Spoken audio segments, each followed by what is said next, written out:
Imagine it's your wedding day, and your own mother walks in wearing a white dress almost identical to your wedding dress. She looks at you, smiles, and asks, "How do I look?" 200 guests are watching, and you can barely believe what you're seeing. Then you realize something that hurts even more. Your own sister, the person you trusted with your private photo, helped her do it behind your back, but the dress was only the beginning. They had no idea I was about to expose what they'd done and take my wedding back in front of all 200 guests. Before I tell you what happened next, hit the like button, subscribe, and let me know in the comments where you're watching from. Now, back to the story. My name is Lauren Parker. I'm 30 years old, and on my wedding night I found myself staring at white silk cut in the exact silhouette of the wedding dress I'd chosen 5 months earlier, now being worn by my mother, who was sitting just 3 chairs away from the head table where I was about to give my first speech as a married woman. 200 people sat under string lights at a barn venue outside Columbus, Ohio. Plates were cleared, and toasts were about to begin. My mother, Victoria Parker, sat in a floor-length white gown with cap sleeves and a low back, the exact dress I'd cried over in a fitting room 5 months earlier. Beside her sat a man named Michael Reed, holding her hand like the two of them were the ones who had just gotten married. My sister Claire Parker stood first, champagne glass raised. Before Victoria Parker says a few words, we wanted to share something with everyone tonight. I stood up before she could finish. Actually, I said, into a silence that hadn't existed a second before. There's something everyone needs to see first. My grandmother inhaled sharply beside me. Nobody moved to stop me. My hands were shaking, but my voice wasn't. Not once that whole night. I remember thinking, in that strange slow-motion clarity you only get once or twice in a lifetime, that I had spent 30 years rehearsing for a kind of confidence I never actually got to use, and now here it was, arriving all at once, on the one night I least expected to need it. To understand how I ended up cutting off my own mother at my own wedding, you have to go back further than 5 months, back to the very first time I learned what my role in this family was, and how long it took me to understand I'd never actually agreed to play it. I work as a project coordinator for a healthcare logistics company in Columbus, the kind of job where people trust you precisely because you never make anything harder than it has to be.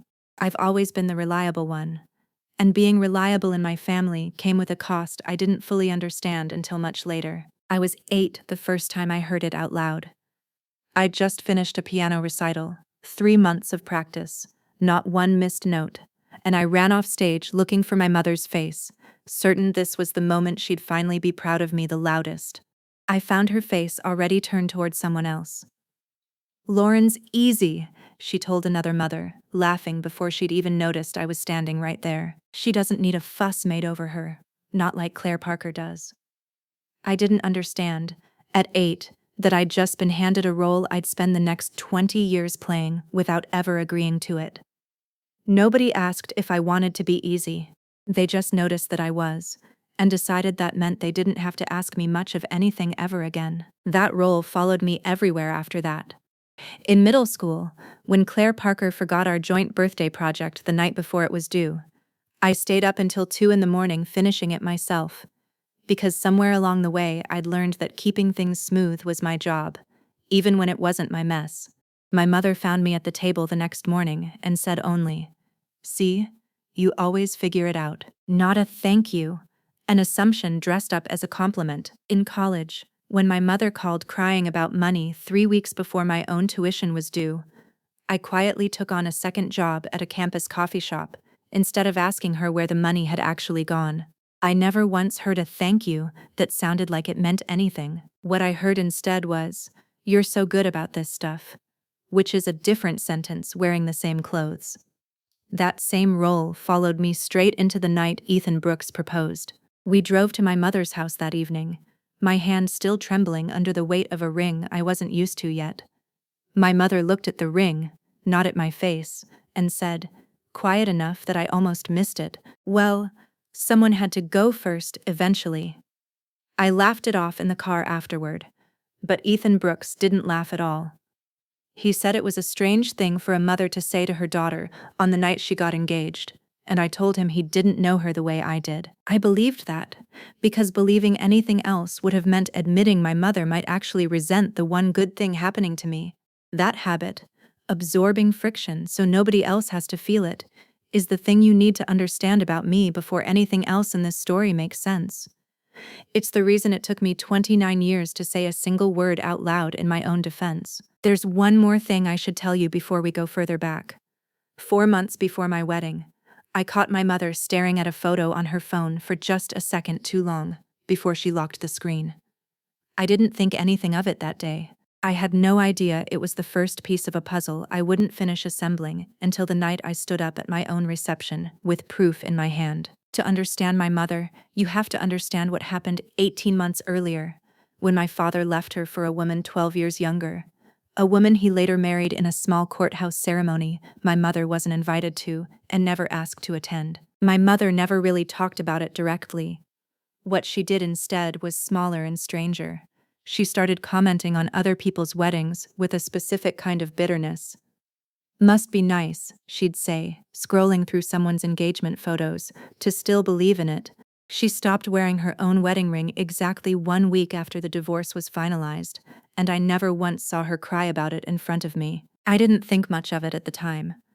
I figured grief looked different on different people, and I let her have her version of it. I brought her groceries some weekends.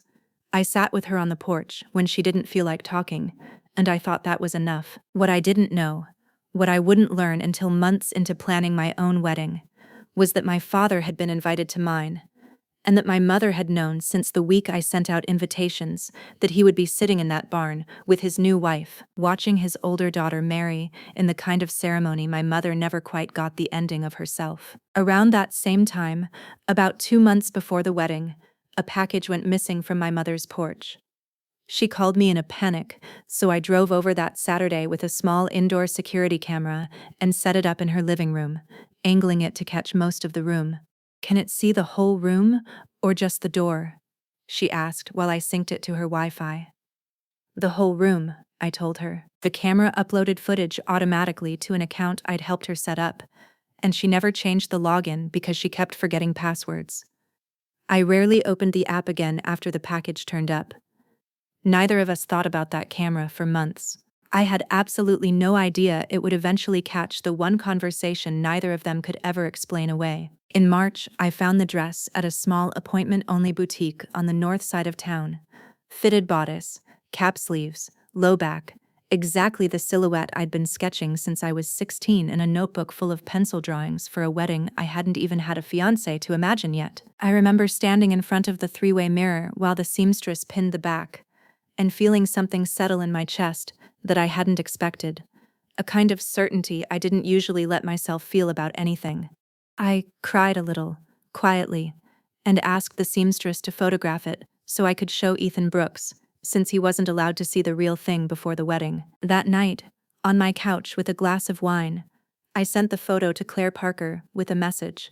"Found the dress today. Don't tell Mom. Want it to be a surprise at the fitting," she replied in under a minute. "Oh my God, you look incredible. This is so you." For a second, it felt like exactly what having a sister was supposed to feel like. I had no way of knowing that Claire Parker would eventually hand that same photo to my mother, and that my mother would use it to have an almost identical dress made, just so she could wear it to my wedding. That one message, sent in good faith, half a glass of wine in, wanting nothing more than to share something I was proud of, turned out to be the moment that quietly set everything else in motion. By May, small details had started sliding sideways.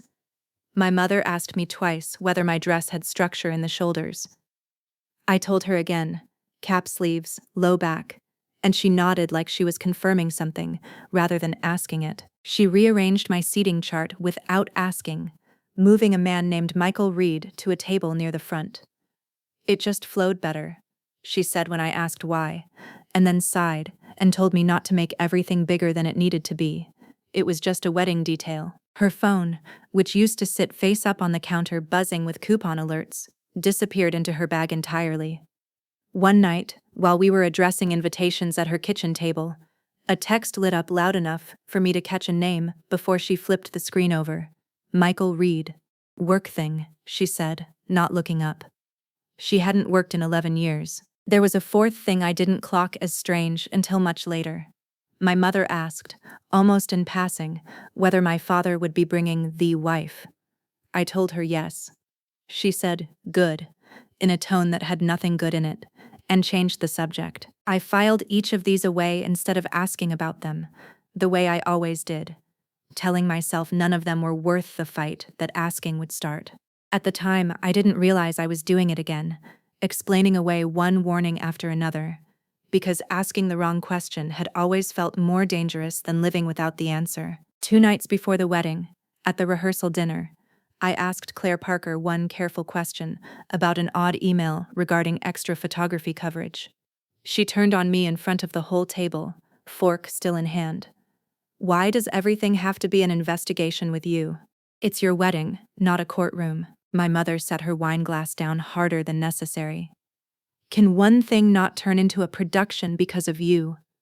My Aunt Susan leaned in, certain she was helping. Honey, just let it go tonight. I apologized out loud, at my own rehearsal dinner, for a question about a vendor I was personally paying for. That should have been the end of it. It wasn't. Halfway through dessert, Claire Parker asked me to grab her phone charger out of her purse so she could show the table a photo. I reached in without thinking twice, and my fingers closed around a folded receipt instead of a charger cord. Something made me look at it before I put it back. Bridal atelier. Rush production fee. Order for Victoria Parker. A date in June. The amount was high enough to make my stomach tighten. I folded it back exactly the way I'd found it and handed Claire Parker her charger. My hand wasn't quite steady anymore. I said nothing at that table because I finally understood that whatever this was, it was bigger than a seating chart or a photography slot. The receipt had an order number printed across the top. I took a picture of it later, after everyone had gone back to talking, because I knew I would need it. I excused myself to the bathroom and sat on the closed toilet lid for 4 full minutes, just breathing, my phone in my hand, trying to convince myself I hadn't seen what I'd just seen. I had. My grandmother, seated at the far end near the window, caught my hand under the table as everyone else moved on to dessert. Her fingers were cool and papery against mine. Lauren, she said quietly, just for me. Ask your questions, don't let them teach you to stop. I laughed it off the way I laughed everything off that week, squeezing her hand back and changing the subject to the tiramisu. I didn't know then that she had tried, gently, twice before, over the preceding months, to warn me, and that both times my mother had steered the conversation away before I even caught what she was trying to say. I told Ethan Brooks everything afterward, sitting in his car with the engine off, streetlights buzzing overhead. You've been telling me for months that something feels off, he said. You're not imagining this. I've watched you talk yourself out of it every single time. I couldn't argue, because he was right. So what do? I asked. You stop asking them, he said. You start finding out. The next morning, still in my pajamas at my kitchen table, with a cup of coffee going cold beside me, I called the boutique.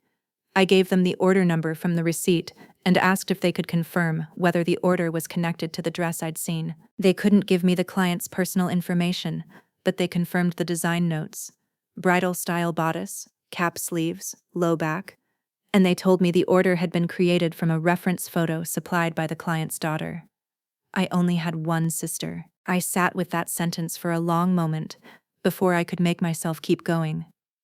I genuinely believed, for about 6 hours that day, that I had found the whole story. I was wrong. That same afternoon, an email meant for Claire Parker landed in my inbox by mistake.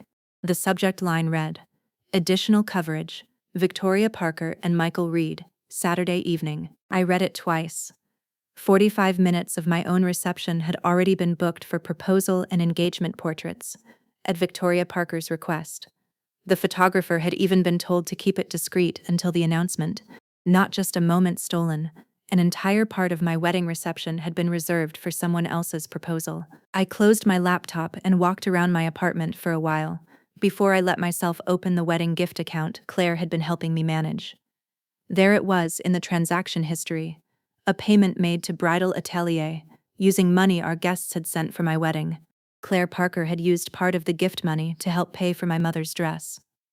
I stared at the transaction until the screen went blurry. The dress hadn't just been copied from my private photo. I had helped pay for the thing that was going to be worn to take attention away from me. I thought that was the last piece. It wasn't. Michael Reed, the man whose name had been appearing around my mother for months, had clearly become more than a friend, and my wedding date happened to fall just 1 week after what would have been my parents' 32nd anniversary. So later that same day, I asked Aunt Susan directly, over coffee. Did Mom choose that photography session, or did Michael Reed? She hesitated long enough that I already knew the answer before she gave it. Michael Reed's been planning to propose for a while, she finally said. Your mother thought it might be nice to do it somewhere meaningful. She said it would mean more if it happened somewhere your dad could see it. I sat very still, the noise of the diner suddenly very far away. My mother had built another event inside my wedding, one designed to happen in front of my father, on a date that already carried meaning for her, meaning she had never once shared with me directly. I realized then that this wasn't really about me. She wanted my father to see it. My wedding was simply where she had decided to do it. Then I picked up my phone to call her, and stopped, thumb hovering over her name. Every time I'd asked a careful question in this family, I'd ended up being the one who apologized by the end of the conversation. So I put the phone down instead. I decided I was going to wait and let them show me the rest themselves. Looking back, there was something I had checked before any of those other pieces fell into place.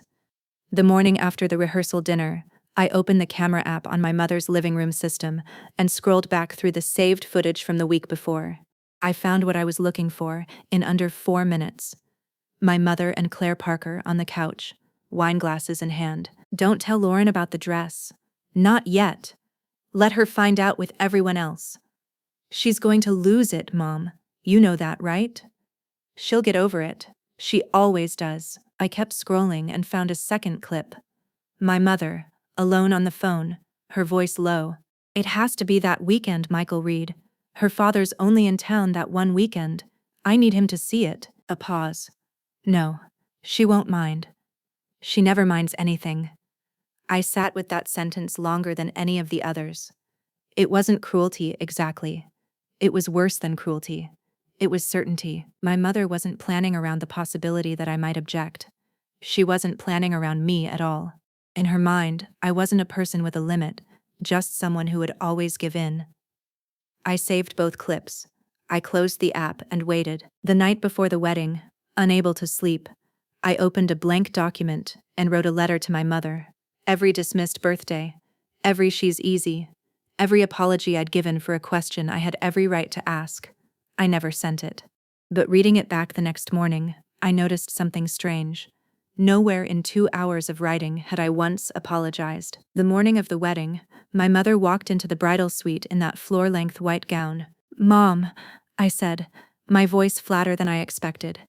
You're wearing white. To my wedding. She looked at me through the mirror and sighed. Lauren, please don't start. It's your wedding day. Try not to make everything about yourself. It's champagne, she added, checking herself in the mirror. Practically beige, in person. I wanted something special, she said, smoothing the front of the dress.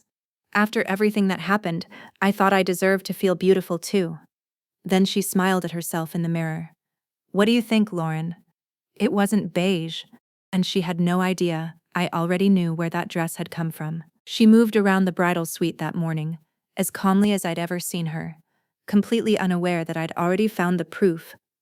My cousin Megan went very still beside me, her curling iron still warm in her hand.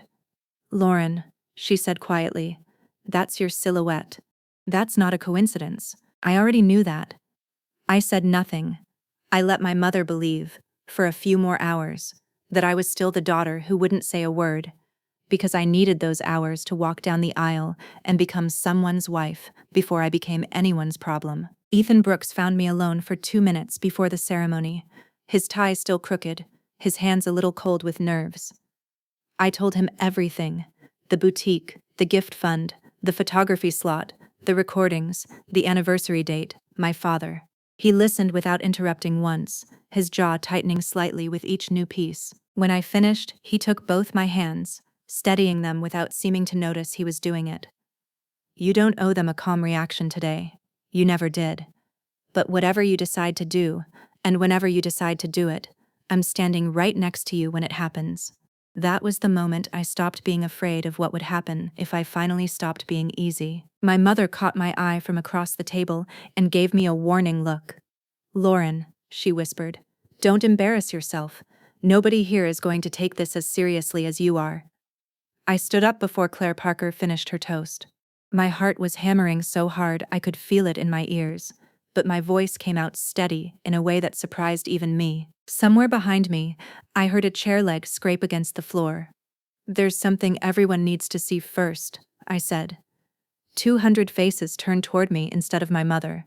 You've spent 5 months telling me I make everything an investigation, I said, looking around the table at my mother, at Claire Parker, at Aunt Susan. So tonight I brought the proof, all of it. That way, nobody has to take my word for it, because apparently my word was never going to be enough. I held up the boutique confirmation, printed that morning. My mother's dress was ordered using a photo of mine, a private one. I only ever sent it to one person. Lauren, this isn't the time. Claire Parker started, half rising. It's the only time, I said. You made sure of that yourselves. She stopped rising. She didn't deny it. Next came the photographer's email. 45 minutes of tonight were already booked for something else, 3 weeks before I even walked down the aisle. For her. I turned to Claire Parker, and this last part is the one I still don't fully understand. Part of that dress was paid for with money our guests sent in for my wedding. Money you were holding for me. Someone near the front gasped. Claire Parker's face went white, her champagne glass trembling slightly in her hand. People trusted you with that money because they trusted me, I said. You spent it on the thing built to take attention away from the day it was supposed to celebrate. Then I turned back to my mother. And I know why the date mattered so much to you. I know Dad's only in town this one weekend. I know this was never really about outshining me at all, was it? I was never even the audience you were performing for tonight. I set my phone on the table and pressed play. 14 seconds. My mother's voice. Don't tell Lauren about the dress. Let her find out with everyone else. Then Claire Parker. She's going to lose it, Mom. Then my mother again, flat and certain.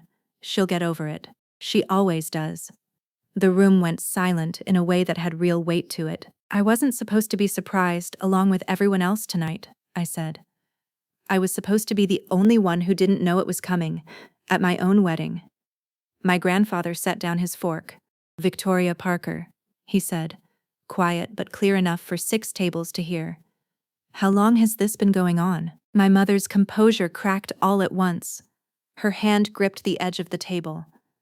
I didn't think you'd notice, she finally said. I didn't think you'd... She stopped herself, as if hearing how that sounded out loud. That's not an explanation, I told her. That's just the plan, said out loud. Then my grandmother stood up slowly, one hand on the table for balance. I did this too, she said quietly. Not this exact thing. But I taught your mother the same lesson, that the easy daughter doesn't need protecting because she'll always understand. She looked at me. I'm sorry, Lauren. For the first time that night, I realized this wasn't only my mother's pattern. It was something she'd learned, too. The venue coordinator, at my quiet request an hour earlier, walked over and asked my mother and Michael Reed if they'd like to step outside for some air. It wasn't a scene. It didn't need to be. Michael Reed left not long after, murmuring something about an early morning, and never came back. My mother wasn't asked to leave her own daughter's wedding, but she wasn't asked to stay at the head table either. She spent the rest of the night at a table near the back, still in that dress, and nobody rushed to sit with her. I remember glancing over once, mid-dance, and seeing her sitting very straight and very alone, and feeling something that wasn't quite triumph and wasn't quite pity, somewhere uncomfortably in between. Claire Parker spent the following week wiring back every dollar of the gift fund, plus what she'd taken, into a new account my father helped me set up, one only I had access to. Two guests asked for their gifts to be returned outright once they heard what happened, and I honored both requests without argument, sending each a handwritten note along with the refund. My mother wasn't invited to host Thanksgiving that year, the way she had every year since the divorce. Nobody announced it as a punishment, it just quietly didn't happen. The invitation went to Aunt Susan's house instead, and everyone showed up there without comment. My father never said a single word about any of it that night. He hugged me at the end of the reception, his suit jacket smelling faintly of the cedar cologne he'd worn my whole childhood, and said, "I'm proud of you for saying something." It was such a small sentence, but I don't think he knew I'd been waiting 30 years to hear it. When I came home from my honeymoon in the Smoky Mountains, the wedding already felt like something I was trying to understand from a distance. Then I saw the voicemails waiting for me. 11 of them. Some were from relatives checking on me. Others were angry that I had confronted my mother in front of everyone. I listened to them one by one, sitting on the edge of our bed. And by the last one, I was crying. Not because I regretted what I'd said. I was crying because some part of me still expected to be punished for finally refusing to stay quiet. I started seeing a therapist that October. The first thing I told her was that I still felt guilty for speaking up, even though I knew I'd been right. She helped me understand something I'd spent years avoiding. I'd learned to believe my feelings needed a case built around them before they counted as real. Months later, my mother called me on a Tuesday evening while I was making dinner. I almost didn't pick up. When I finally did, there was a long pause before she spoke. "I don't think I ever stopped to consider that you notice things," she said, in the smallest voice I'd ever heard her use. "It was easier to believe you didn't." "I noticed everything," I told her, setting down the knife. "I just didn't used to think I was allowed to say so." She told me that she and Michael Reed had started dating almost a year before my wedding, and that she'd been too ashamed to tell me so soon after the divorce was finalized. She'd convinced herself that wearing something close to my dress would make her feel like she hadn't missed her own chance at a new beginning, and, quietly, that some part of her had wanted my father to see that too, one last time. She admitted none of that reasoning held up once she heard her own voice played back to her in front of 200 people. I didn't forgive her on that call. I told her I was glad she'd finally been honest with me, but that didn't mean I trusted her again. Trust would take time. It's been almost a year now. My mother and I talk occasionally, careful, short calls, usually about small things, the weather, a recipe she's trying. We're rebuilding something slowly, on different terms this time. Terms I set myself instead of ones I absorbed by default. Claire Parker and I are further behind. We've had one real conversation since the wedding, over coffee, that ended in tears and not much resolution. I've stopped trying to make her understand it on my timeline. That's her work to do, not mine. My grandmother and I are closer than we've ever been. She texts me most Sundays now, usually just one line. "Still noticing things. Good."